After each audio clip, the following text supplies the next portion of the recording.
사랑의 주님, 지난 한 주간도 오직 주님의 말씀에 따라 순종하며 온전한 믿음으로 살지 못했습니다. 용서해 주시옵소서.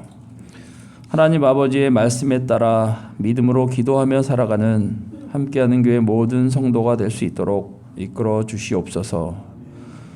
보이지 않는 하나님의 뜻을 구하고 기도하며 살아가는 믿음의 성도가 되도록 도와주시옵소서. 우리 함께하는 교회의 부족한 점을 채워주소서. 우리 모두 믿음으로 기도하며 부족한 점을 채워가며 살아가는 진정한 믿음의 성도가 될 수 있도록 도와주시옵소서. 함께하는 교회를 위해서 수고하는 손길에 주님의 사랑과 은혜를 주시옵소서. 모든 것을 주님께 맡기오며 사랑의 주 예수 그리스도의 이름으로 기도드립니다. 아멘. 이 세의 뿌리에서 새싹이 돋아나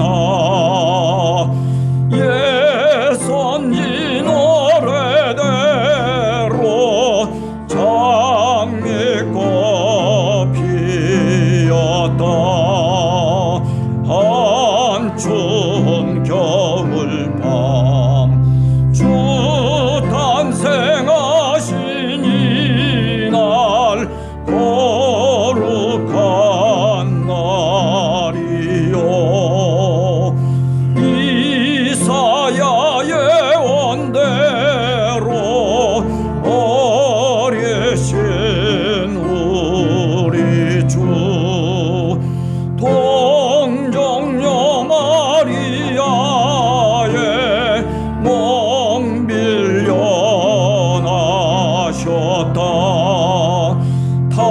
탄생한 아기는 영원한 곳에 주라. 참 기쁜 날이요. 그 부드러운 향기 온 하늘 채우고 그 영광 찬란한 빛 어둠을 쫓았다. 참신과 참사람 우리를 구하셨다. 영광의 날이요.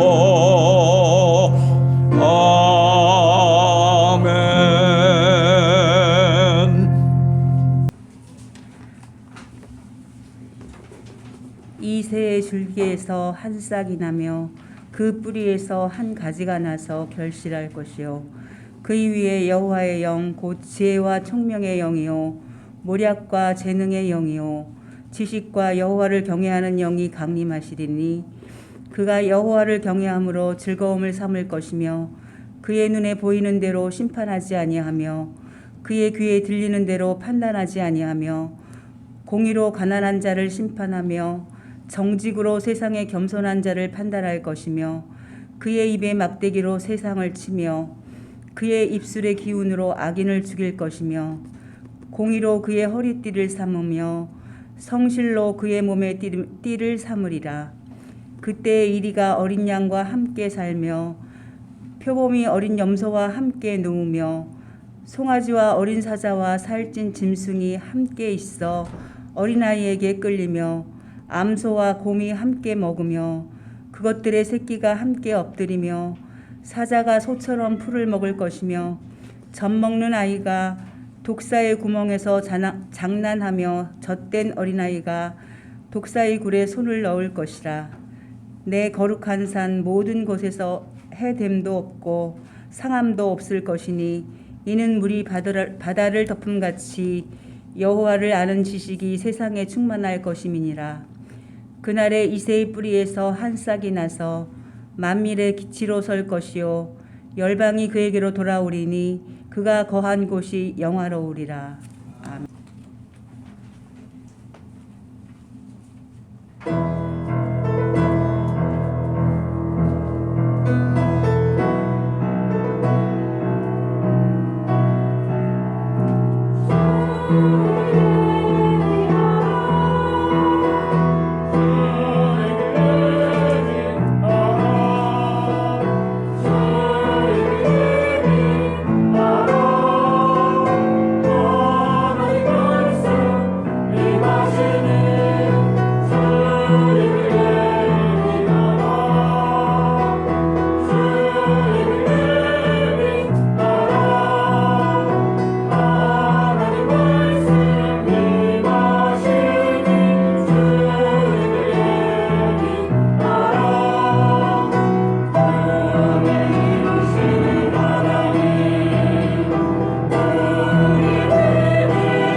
본문을 이렇게 읽어보면 물론 예언의 말씀입니다마는 그러나 예언자 이사야가 이스라엘을 향한 또는 유대 땅을 향한 간절한 기도의 마음을 우리들에게 표현해주고 있다, 그렇게 생각이 됩니다.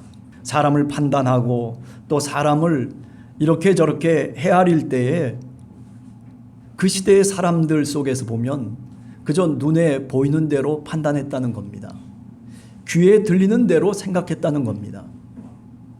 여러분, 우리의 눈과 우리의 귀가 얼마나 부정확한 것인가라고 하는 것은 여러분들과 제가 잘 알고 있는 겁니다. 이사야가 살았던 그 시대 속에서 공의를 내세우고 있음에도 불구하고 그 공의를 통해서 뭐라고 얘기하냐면 가난한 자를 심판한다라고 얘기하고 있습니다. 법이 있음에도 불구하고 그 법이 가난한 자를 보호해 주는 것이 아니라 가난한 자를 심판하고 가난한 자를 정죄해야 하는 그런 법이 되어버리고 말았다는 것이죠. 정직으로 세상의 겸손한 자를 판단한다라고 얘기하고 있습니다. 아니, 오히려 정직하다라고 하는 것을 통해서 오히려 많은 백성들이 힘들어하고 그리고 많은 백성들이 힘든 도탄 속에 빠지고 있다라고 하는 것입니다.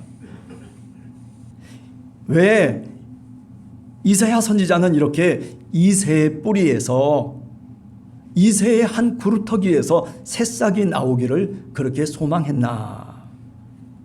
또 그 새싹은 도대체 누구를 가리키는 것인가라고 그렇게 묻는다면 결론적으로 답은 정해져 있습니다. 그죠? 여러분들이 잘 아시는 것처럼 이새의 줄기에서 한 싹이 나왔다라고 하는 그 뜻은 다윗의 혈통을 통해서 하나님의 메시아가 이 땅에 오실 것을 이사야 선지자가 예고하고 있는 것이죠. 아니, 그 구루터기에서 새싹이 솟아난다라고 하는 이 말은 우리가 살아가고 있는 이 땅에 메시아로 바로 예수 그리스도 다윗의 자손이 이 땅에 오실 것을 가리킨다라고 하는 것을 우리가 너무나 잘 알고 있습니다.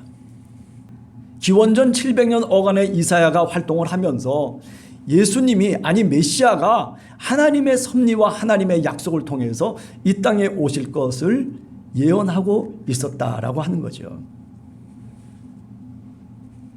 자, 그런데 이런 예언의 배경에는 여러 가지 우리가 살펴볼 것이 있습니다. 첫 번째는 어떻게 이렇게 이사야 선지자가 분명히 다윗의 자손을 통해서 이 땅에 메시아가 오실 것을 그렇게 소망하며 그렇게 믿었는가라고 하는 거죠. 그것의 배경은 다른 것 아닙니다. 여러분들이나 우리가 잘 알듯이 창세기 12장 2절과 3절이라든지 아니면 창세기 17장 4절에서 5절에 보면 믿음의 조상들에게 아브라함과 이삭과 야곱에게 약속한 하나님의 언약이 있습니다. 그 하나님의 언약은 다른 것이 아니죠. 아브라함을 향해서 하나님께서 뭐라고 말씀합니까? 네가 여러 민족의 아버지가 될 것이다. 아니, 온 열방의 아비가 되겠다. 그래서 아브라함이라고 하는 이름을 바꾸어서 뭐라고 하나님께서 그에게 이름을 바꿔주십니까? 아브라함이라고 그렇게 바꿔주십니다. 온 민족의 아비가 되게 하겠다는 거죠. 네가 복의 근원이 되게 하겠다라고 그렇게 하나님께서 아브라함에게 약속을 하십니다. 이것을 우리가 하나님의 언약이라고 그렇게 말씀합니다. 자, 그런데 시간이 지나면서 이제 그 아브라함의 시대를 지나서 이제 이사야 시대 속에 오게 되면 유대인들이 그 아브라함에게 약속했던 그 하나님의 언약을 신학적으로 해석을 합니다. 어떻게 해석을 합니까? 인류의 구원은 바로 우리 이스라엘로부터 시작됐다. 아니, 하나님이 그렇게 계획하셨다라고 하나님의 구원의 섭리를 이해하고 해석하는 것입니다.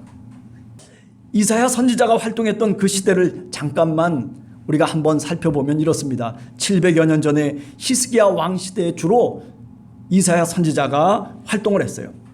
700년 어간에 활동한 히스기야 왕과 함께 말하자면 이사야 선지자가 살았다라고 얘기할 수 있죠. 그 당시 어떤 일들이 있었냐면 북쪽에는 이스라엘이라고 하는 나라가 있고 남쪽에는 유다라고 하는 나라가 있어요. 유다의 왕은 히스기야고 유다의 예언자는 이사야 선지자예요. 그때 어떤 일들이 벌어지게 되냐면 저 북쪽에 있는 아수르라고 하는 군대가 쳐들어오게 됩니다. 그래서 사실은 사마리아 성을 멸망시키고 그리고 이스라엘을 멸망시키게 됩니다. 그게 722년에 일어난 일입니다.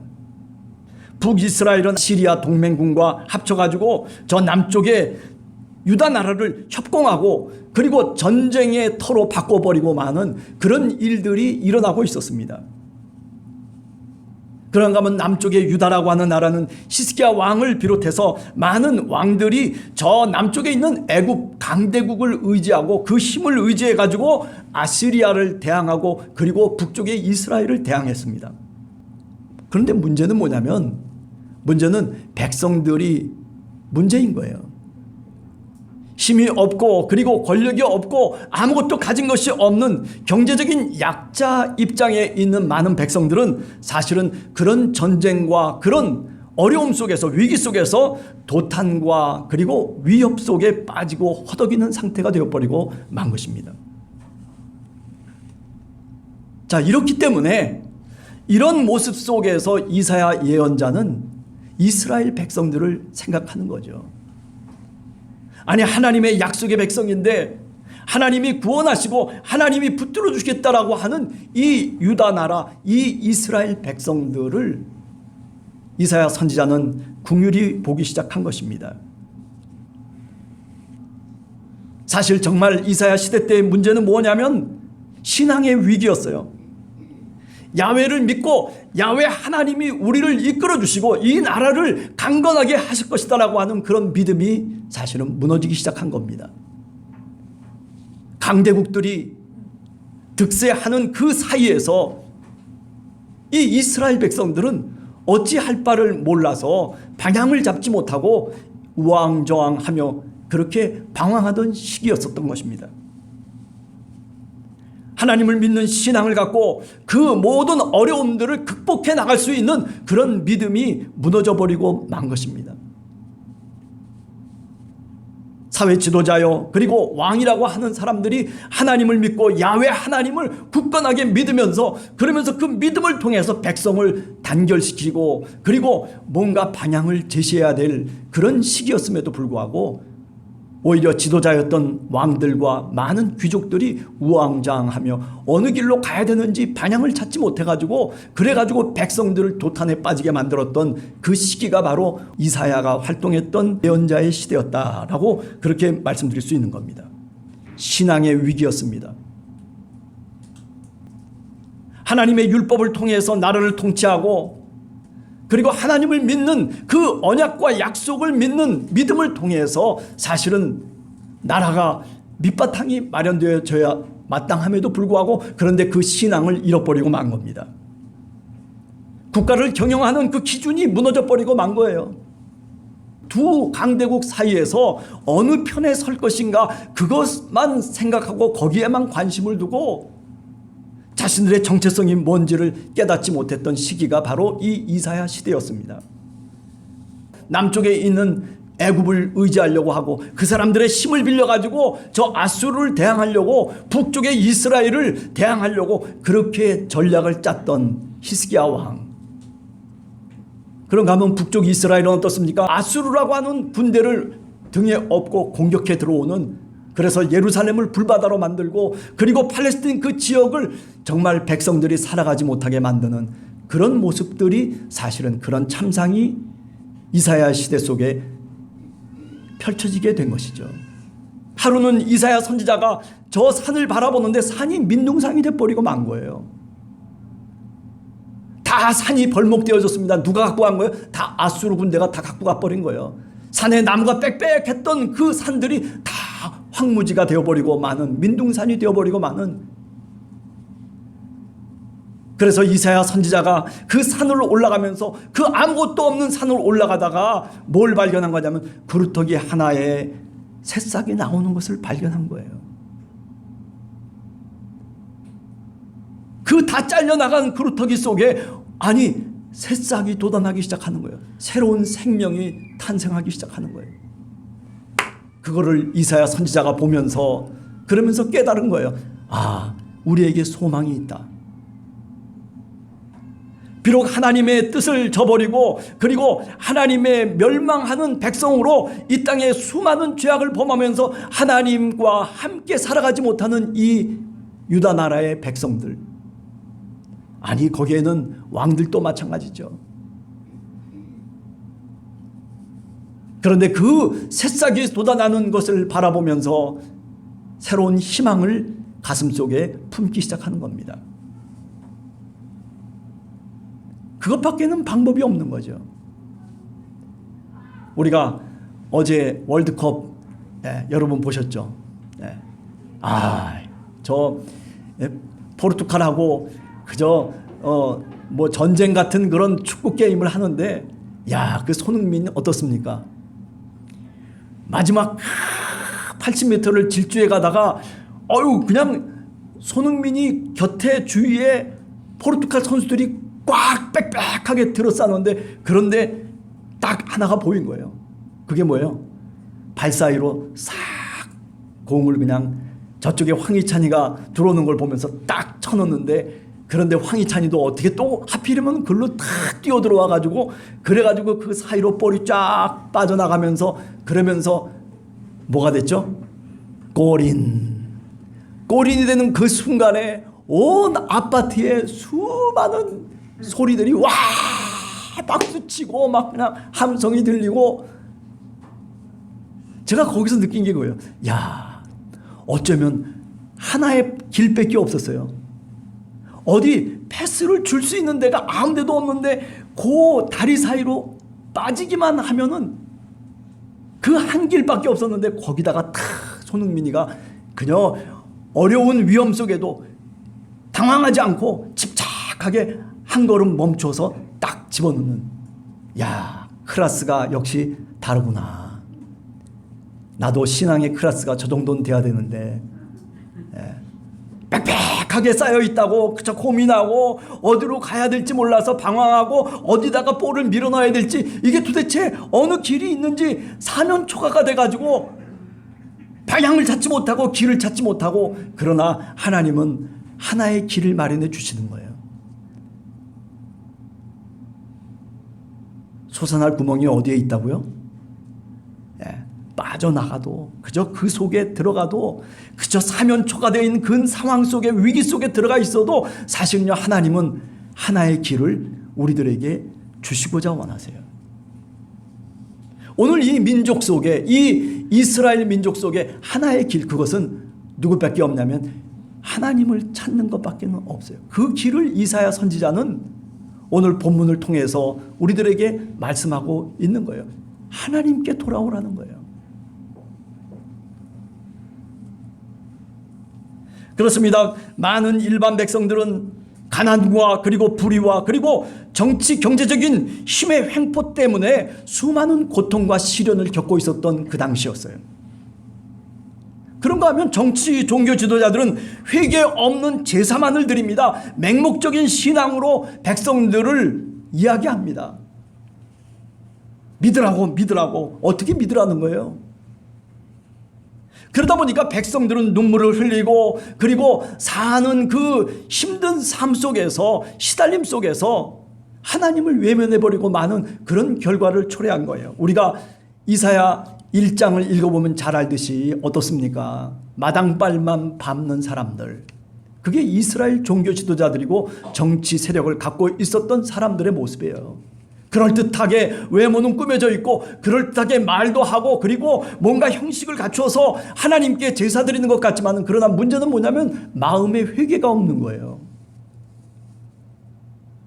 정말 하나님이 나와 함께 하시고, 하나님이 내 삶 속에 주인이 되시고, 하나님과 내가 오늘도 동행하고 있다라고 하는 그런 임마누엘 신앙이 없는 거예요. 이렇게 지도자들이 제정신을 못 차리고 신앙을 저버리고 야훼 유일한 신앙을 오히려 내팽개치고 저 북쪽에 아시리아를 의지하고 저 남쪽에 애굽을 의지하고, 그래가지고 뭔가 나라를 이끌어가겠다라고 하는 그런 모습 자체를 이사야 선지자는 지금 잘못됐다라고 얘기하는 거죠. 그래서 마음속에 그 비참함 속에 오늘 이 본문 기도를 하는 겁니다.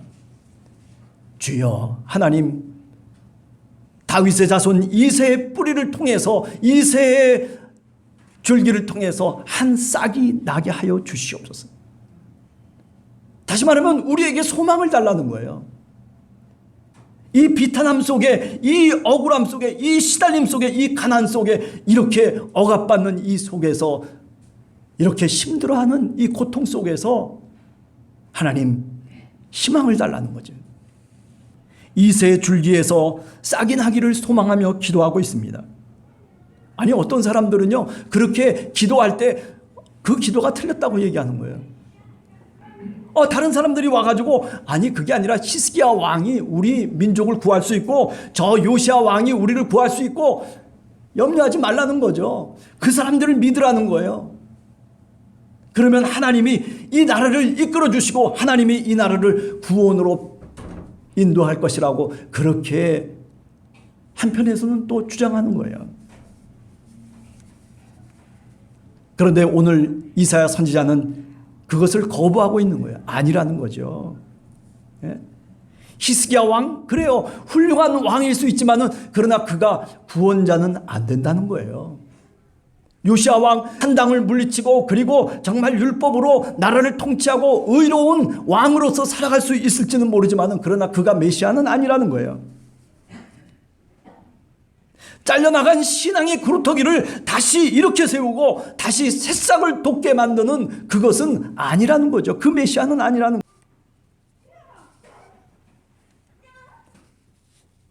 오늘 코로나의 시대 속에서 우리 한 사람 한 사람 신앙인의 루틴이 사실은 다 무너져 버리고 말았습니다. 아니, 우리 교회만이 문제가 아니라 온 우리나라에 있는 교회들이 다 비슷해요. 신앙의 루틴이라고 하는 게 뭡니까? 주일날 나와서 그래도 예배 드리고, 그리고 기도하고, 그리고 우리가 하나님 앞에 우리를 헌신하면서 봉사하면서 그러면서 살아가는 그 루틴 아니겠어요? 그런데 우리 자신들이 이 코로나의 기간을 통해서 그런 루틴이 사실은 무너졌다라고들 이야기를 합니다. 잘려나간 신앙의 구루터리가 되어버리고 만 것입니다. 그러나 오늘 우리가 간절히 기도해야 될 것은 뭐냐면, 바로 그렇게 우리 자신들이 잘려나간 구루터기처럼, 그렇게 내 밑둥아리가 혹시 잘려나갔다 손치더라도, 아니 내 신앙의 모습이 잘려나갔다 손치더라도 하나님이 우리들에게 새싹을 다시 돋아나게 우리에게 은혜와 은총을 주시기를 원하신다는 것이죠. 이사야의 기도가 이사야 혼자만의 기도가 아니라 오늘 우리들의 기도인 것입니다. 이사야 예언자는 그저 일반 백성들이 맹목적으로 믿고 있는 메시아 신앙을 거부하고 있습니다.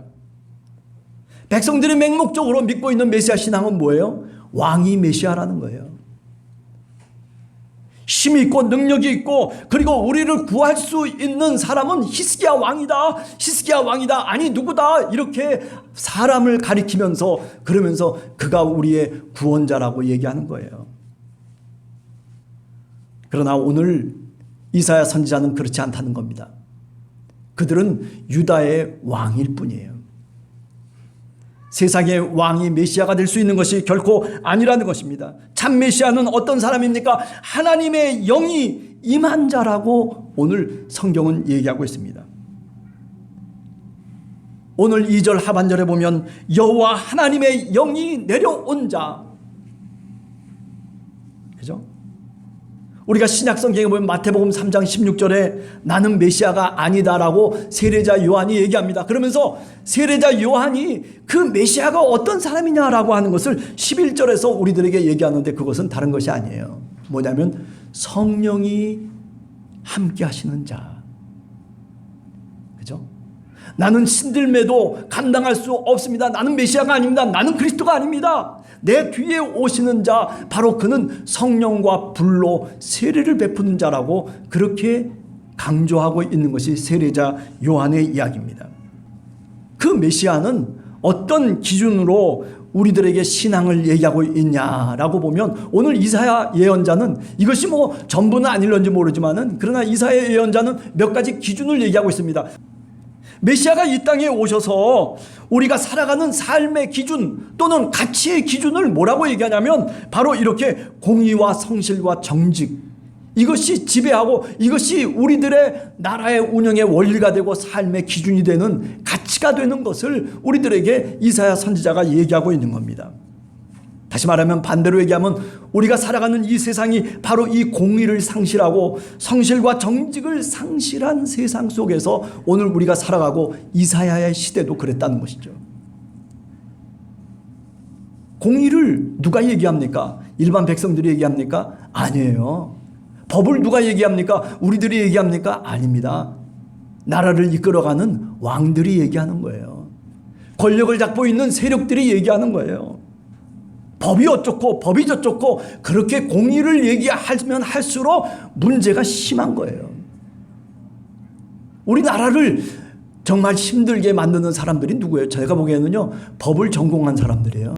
법의 잣대를 갖고서만 판단하고 그래서 흑과 백으로 분리시켜가지고 그래서 이 사람은 정의가 있는 사람이고 이 사람은 아니다, 불의하고 뭐 의롭고, 물론 우리가 나눌 수는 있겠죠. 그러나 그건 너머에 사랑이라고 하는 게 있어요. 사람이 그렇잖아요. 뭔가 다른 기준이 있는 거예요.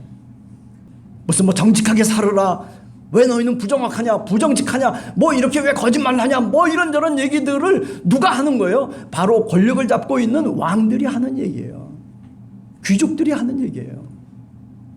일반 사람들은요, 정직하게 살아가요. 일반 백성들은요, 성실하게 살아가요. 내가 사는 게 힘들어가지고 오늘 또 하나님 앞에 기도하면서 그러면서 눈물을 흘리면서 그 피곤한 육체를 이끌고 그리고 다시 삶의 현장으로 가는 게 오늘의 현장이에요. 오늘의 현실 아닙니까? 그런데 오늘 성경 말씀을 보면 이사야 선지자가 얘기하고 있어요. 눈에 보이는 대로, 귀에 듣는 대로 판단한다는 거예요. 은혜와 그 놀라운 것들이 사실은 있음에도 불구하고, 그런데 그것은 상관없어요. 그저 형식적인 논리에 의해서 모든 것을 판단해버리고 마는. 그러다 보니까 어떻게 돼요? 오늘 우리 시대에도 그런 얘기 하잖아요. 정치가 실종됐다라고 하는 얘기 하잖아요. 법의 잣대로만 모든 것을 되다 보면 정치라고 하는 게 없는 거예요. 아니, 정치라고 하는 건 뭐냐면 유두리가 있어야 된다는 거예요. 그 말의 뜻이에요. 이런 모습들을 보면서 이사야 선지자는 예언을 하고 있는 겁니다. 그날이 언제 우리들에게 올지는 모르지만 그러나 하나님이 원하시는 그때가 올 것이다. 바로 그때가 언제입니까? 바로 예수 그리스도가 이 땅에 오시는 바로 그때입니다. 오늘 우리들도 왜 예수 그리스도가 이 땅에 오신 것을 왜 우리가 기념하고 왜 우리가 기억해야 됩니까? 그것은 오늘 우리가 살아가는 시대가 이사야의 시대와 다를 바가 없는 거예요. 아니, 예수님 당시의 시대와 사실은 다를 바가 없는 거예요. 지난 주간에 그런 말씀을 드렸습니다만은 우리가 참 빛이 필요한 거예요.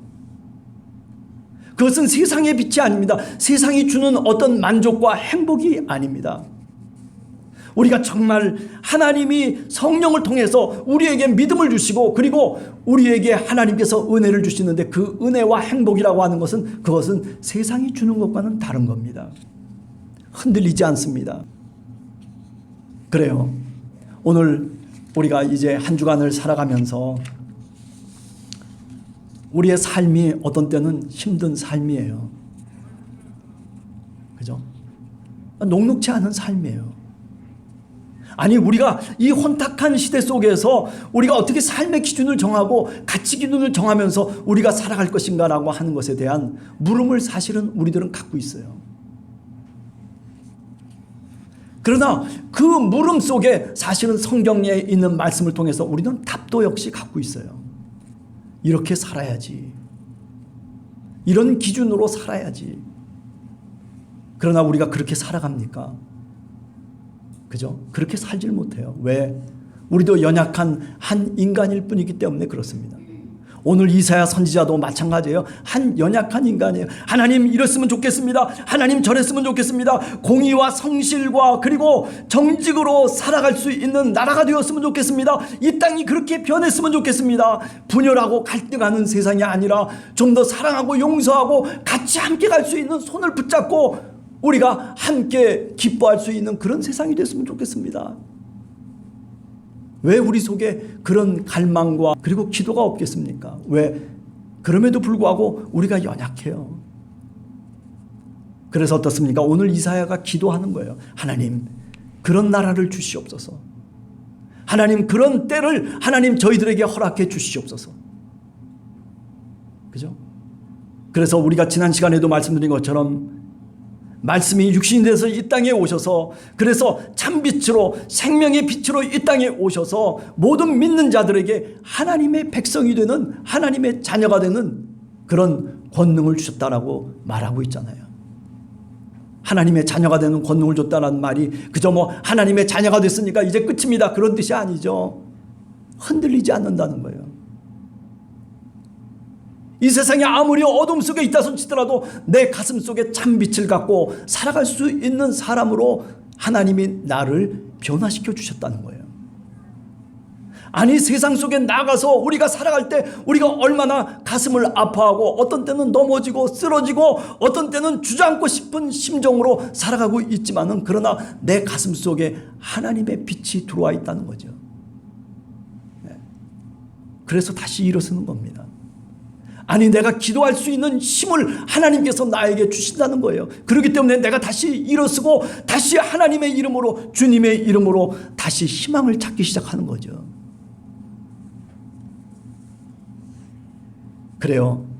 주님이 이 땅에 오시기를 간절히 바라는 마음으로 오늘도 주님 앞에 기도합니다.